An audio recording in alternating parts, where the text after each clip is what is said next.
মায়ের মুখের ভাষা হচ্ছে মাতৃভাষা।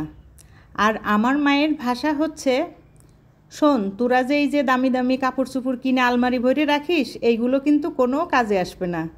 যদি কিছু গুছাতে চাস তাইলে হচ্ছে হয়তো একটু মাটি কিনে রাখ, তা নইলে একটু সোনা কিনে রাখ। আসসালামু আলাইকুম এভরিওয়ান, কেমন আছেন সবাই? আই হোপ সবাই ভালো আছেন। আমিও আছি আলহামদুলিল্লাহ ভালো। নতুন দিনের নতুন আরও একটা ব্লগ ভিডিওতে যশোরের মেয়ে হেনা চ্যানেল থেকে আমি হেনা আপনাদেরকে ওয়েলকাম করছি। ভিডিওর শুরুতে প্লিজ একটা লাইক দিয়ে আমার ভিডিওটা কন্টিনিউ করবেন। প্রতিদিনকার মতো নতুন আরও একটা ভিডিওতে আমি আপনাদেরকে নিয়ে এসেছি বসুন্ধরা সিটিতে। আর এখানে এসেছি আজকে আমি আমার ঈদ শপিং করার জন্য। আসলে ঈদ শপিং মানেই হচ্ছে ভারী ভারী sari, three piece, cosmetics, jewellery, অনেক কিছু। কিন্তু আমার ঈদ শপিং হচ্ছে এগুলো কোনোটাই না। আমার ঈদ শপিং হচ্ছে খুব অল্প ওজনের ছোট্ট কিউট একটা গোল্ডের জিনিস। শুরুতেই যে কথাটা বললাম, আমার আম্মা যে কথাটা বলে, আমার কাছেও না কথাটা খুবই পছন্দের। বর্তমানে স্বর্ণের যে দাম হচ্ছে দিন দিন, এখন তো সবারই হাতের নাগালের বাইরে চলে গেছে। তারপরেও আমি চেষ্টা করি, শাড়ি, থ্রি পিস এগুলো তো সবসময় কেনা হয়। ঈদে বা যে কোনো অনুষ্ঠানে যখনই আমার হাতে কিছু টাকা হয়, আমি কিন্তু একটু গোল্ড কেনার চেষ্টা করি। আমি একদম ন্যাচারালি থাকতে পছন্দ করি। আমার কোনো মেকআপ, জুয়েলারি বা এলোমেলো কোনো কিছুই না পছন্দ হয় না।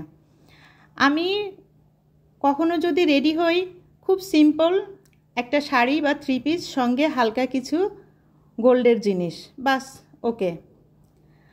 আর আমিও সেই আমার মায়ের কথা অনুযায়ী এবার ঈদের দামি দামি যে ভারী শাড়িগুলো সেগুলো না নিয়ে সুন্দর একটা গোল্ডের শপিং করে নিয়ে কিন্তু বাসায় চলে এসেছি।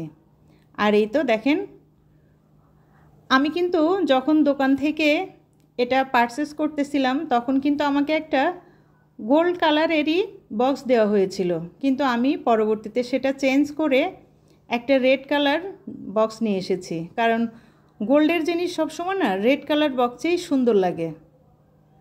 আর এই তো ফাইনালি আমি আপনাদের সঙ্গে শেয়ার করছি আজকে আমি আমার নিজের জন্য কি কিনে নিয়ে এসেছি।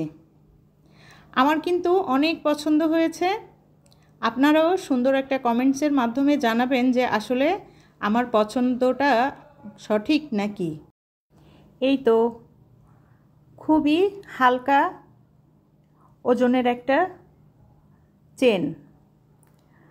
এই চেনটা না আমার প্রথম দেখাতেই একদম এতই পছন্দ হয়ে গিয়েছিল, আমি আর কোনো দোকানে ঘুরি নাই, সরাসরি প্রথমেই এটা দেখেছি আর এটাই নিয়ে নিয়েছি। কারণ আমি তো জানি যে আমার বাজেট কত, আমার বাজেটের ভিতরে যেটা হবে আমার তো সেই জিনিসটাই নিতে হবে।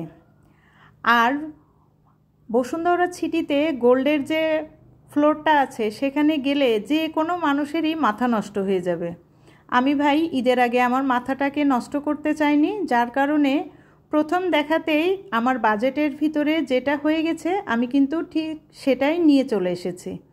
যত দেখব ততই কিন্তু মাথা ঘুরে যাবে। দামি দামি শাড়ি, কসমেটিক্স, জুয়েলারি, জুতা, ব্যাগ, থ্রি পিস এগুলো না আমরা যতই কিনি না কেন, দেখা যাচ্ছে বছরে একদিন বা 2 দিন পরা হয়। আমার আলমারিতে এখনও অনেক শাড়ি আছে যা আমি এখনও ভাঁজটাও খুলে দেখিনি। এর জন্য চিন্তা করলাম যে এখন থেকে আর এরকম কিছু করব না, যেহেতু দিনে দিনে গোল্ড আমাদের হাতের থেকে অনেক দূরে চলে যাচ্ছে, তাই ছোট পরিসরে হলেও একটু গোল্ড কেনার। আর আমার এটা কিন্তু একদম 22 ক্যারেট ছিল। 22 ক্যারেটের যে লোগোটা আছে 916, আমি কিন্তু সেটাও আপনাদের সঙ্গে একটু দেখিয়ে দিয়েছি। আর এই তো ফাইনালি আমি অনেক খুশি। ঈদে যে একদম ড্রেস কিনিনি সেটা কিন্তু না, ঈদে কিনেছি, তবে ওই যে আগের মতো সেই ভারী ড্রেস, শাড়ি এগুলো কিছুই কিনিনি, কারণ শপিং আমরা সারা বছরই করি। আর এইবার যে শপিংটা করেছি, এখন যেটা করেছি সেটা কিন্তু যতই দিন যাবে ততই কিন্তু দামটা বেড়ে যাবে। আর এখানে আমি কিন্তু আপনাদের ওয়েটটাও দেখিয়ে দিয়েছিলাম। এখানে আছে হচ্ছে 6 আনা 2 রতি, প্রায় হচ্ছে আমার 63,000 টাকা পড়েছিল।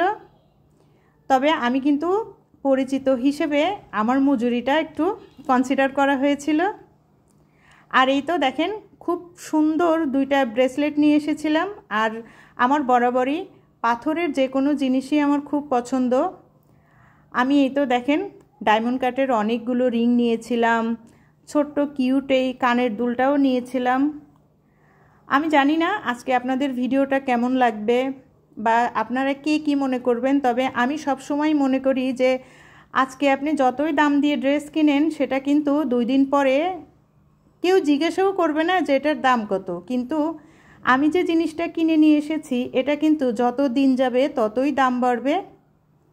আর এই যে জিনিসটা দেখছেন সুন্দর একটা ওয়াচ, এটা হচ্ছে গিফটের, আর এটা এসেছে চায়না থেকে। আমি সবসময় বলি পাথরের বা হোয়াইট যে স্টোনগুলো থাকে এই জিনিসগুলো আমার বরাবরই খুব পছন্দ। আজকের ভিডিওটা যারা ধৈর্য সহকারে এতক্ষণ দেখেছেন প্লিজ একটা লাইক দিবেন। আর যদি আপনি নতুন হয়ে থাকেন, আমার চ্যানেলে বলা কোনো কথা কোনো কাজ যদি আপনার ভালো লেগে যায়, আপনি চাইলেই আমার চ্যানেলটা সাবস্ক্রাইব করে আমার সঙ্গে থেকে যেতে পারেন। পাশে থাকা বেল বাটনটি প্রেস করে রাখতে পারেন যাতে আমি নতুন কোনো ভিডিও ছাড়লে আপনার কাছে নোটিফিকেশন চলে যায়। আপনি আপনার সময় সুযোগ করে আমার ভিডিওটা দেখে নিতে পারেন। ইতিমধ্যে এই কাজগুলো যারা করে ফেলেছেন তাদেরকে জানাই অসংখ্য অসংখ্য ধন্যবাদ। আজকে আমার ঈদ শপিংটা কেমন হয়েছে সবাই আমাকে জানাইতে পারেন। সবাই ভালো থাকবেন। আল্লাহ হাফেজ। আসসালামু আলাইকুম এভরিওয়ান।